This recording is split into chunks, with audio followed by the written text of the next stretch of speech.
Welcome to Lecture 15 of BIB 201 Bible Doctrines 1.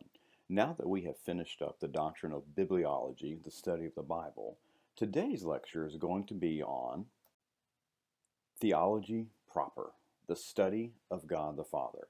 And specifically, this lecture and the next will be focused upon the arguments for the existence of God. So let's look at those. Now, when it comes to the arguments for the existence of God, it's important to remember that the Bible never attempts to prove God's existence. Why is this?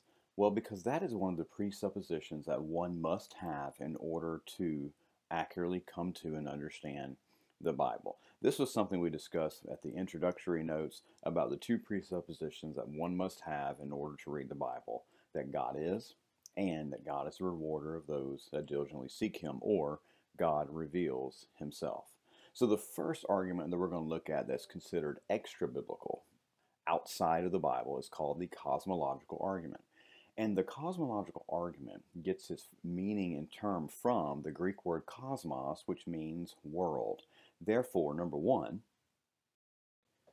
this is an argument from cause and effect. Every house is built by someone. Therefore, to have a world, this argument claims that someone had to be responsible for it. No one would ever find a home in the middle of nowhere and just automatically assume that it came from nothing or it was a cause of some explosion years ago. This is the cosmological argument from cause and effect. Now let's break down three of their main arguments of cause and effect. The first thing they proclaim, letter A, is that everything that had a beginning had a cause. So the cosmological argument starts with everything that had a beginning had to have a cause. And even theistic evolution or evolution that is atheistic, everyone would agree, science or theology would agree that everything that had a beginning had a cause. Now, we would differ upon what that cause would be. Now let's look at letter B. This argument says the universe had a beginning. This is obviously true. Even science believes that, and they have tried to trace where the beginning of the universe even started from. So everyone believes that the universe had a beginning in letter C. Therefore, the universe had a cause. Now, up to this point, everyone would agree with those three statements. Everything that had a beginning had a cause. The universe had a beginning, therefore the universe had a cause. But where evolutionists would disagree with this argument comes in number two.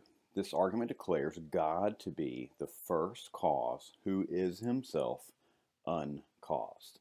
Because God did not have a beginning, therefore he did not have a cause. He is outside of time, outside of space, so therefore he did not have to fall into this argument of everything that had a beginning had a cause, because he never had a beginning. So that is the cosmological argument, an argument from cause and effect. The world came about because of God. Now let's look at the second one, letter B, the teleological argument. Now the Greek word teleos means order. So the teleological argument is number one, it's an argument from design. Let's look at some of the ways they present this argument.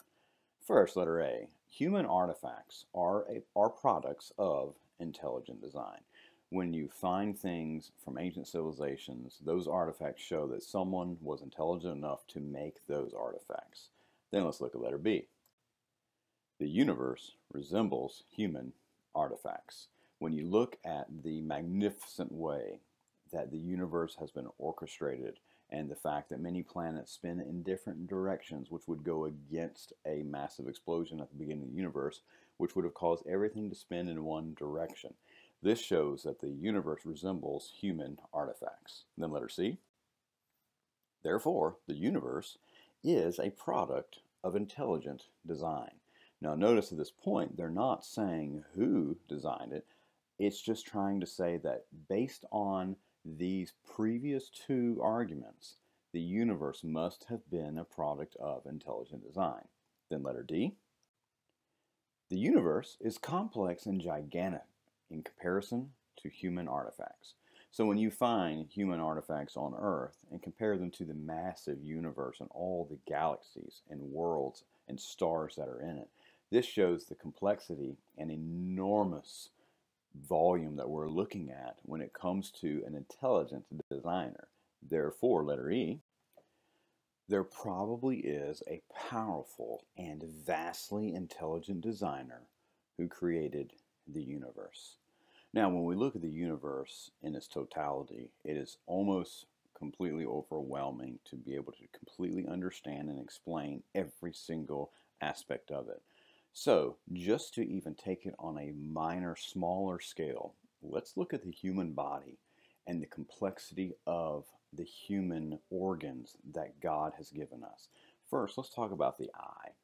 Here are some interesting things to know about the eye, some facts about the eye. The eye is so intricate and complex that there is only one chance in 10 to the 78th power that any two humans would have the same characteristics. 10 with 78 zeros after it. The chance of two humans having the same characteristics of their eye. That is how unique each eye is. And to look at it this way, it would take a minimum of 100 years of Cray supercomputer time to simulate what takes place in your eye every second. And then the retina. The retina, there is 120 million rods, and the rods are used for dim, for night, and for peripheral vision, and 7 million cones that are used for color and detailed vision. That is so intricate and complex. And the eye, if you're a girl, the eye can distinguish millions of shades of color. If you're a guy, it's like 3, but I'm obviously kidding. Everyone's eye can diminish or distinguish between millions of shades of color. And then the ear. The ear is another fascinating aspect of the human body. The ear has a million moving parts. A million moving parts. And the ear has over 100,000 motion detecting hair cells that allow us to maintain balance and motion. Those tiny hairs help us stay in balance and maintain our motion. And then the nose. The nose can determine between 10,000 different smells. And of course, we all know that smells are the best trigger of memory. So you can see how that's connected to the brain. And then your body has 450 touch cells per square inch. And then lastly, let's talk about the brain. In our brain, there is estimated to be about 100 billion neurons. And these neurons are estimated to have 10,000 branching fibers connected with each neuron. So we're talking trillions of branching fibers here. And the brain has the capacity to store the amount of information contained in 25 million books. That is our hard drive in our brain. And to give you some context, the Library of Congress only has 8 million copies, 8 million books. The brain can store 25 million, 3 times as much as in the Library of Congress. And the brain makes about 1,000 trillion computations per second. Because of all of this, this argument explains that the order and useful arrangement of a system implies intelligence and purpose. This argument does not believe that everything in the human body that we talked about a second ago came from just happenstance or evolution. This was all the product of an intelligent designer. And the universe is characterized by order and useful arrangement. Therefore, we can conclude the universe has an intelligent cause. If you found a watch in an empty field, you would logically conclude that it was designed and not the product of a random formation. Someone made that watch. Likewise, when we look at life and the universe, it is natural to conclude that there is an intelligent designer. Well, that brings us to the end of Lecture 15 for BIB201. Hope you enjoyed it. If you have any questions, if you need anything, please do not hesitate to contact me.